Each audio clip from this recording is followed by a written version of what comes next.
This is John Robeson, and we are here looking at the spot where the alternator belongs on a Ferrari 365. And as you can see, it's not there.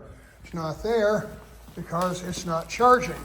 And this car is actually fresh from restoration, and it's an interesting lesson in what distinguishes real restoration from cosmetic restoration. You can see here that the pulley and the fan is beautifully repainted, very, very nice. The case has been sandblasted, it's silver.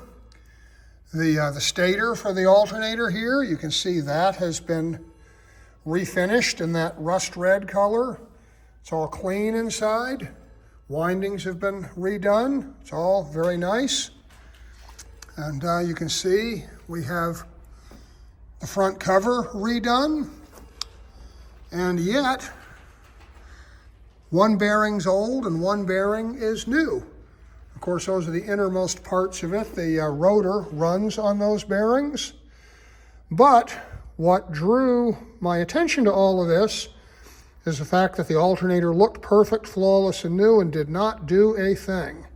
And the reason it doesn't do a thing is that when this thing was taken apart and redone, nobody ever properly connected the field wires. The field wires are right there, see?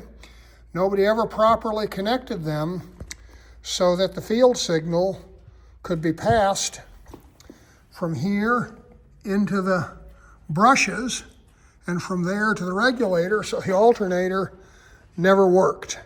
And it's a little hard for me to imagine an alternator getting out of our shop in a totally non-functional state, but stuff like this happens. And this is why we have to have one person check it and another person check it again, and we check the damn thing on the bench, and then we go out and drive it, and then we run it over some bumps, and we check and we see if it still works, because you know, you think you're peeling an onion doing these restorations, and you peel layer, and there's always a layer inside it. And on this one, it's the deepest layer of all that kept it from working. But we're going to fix that with either a new rotor or new windings, and we'll have a working alternator, and we'll bring this 365 to life.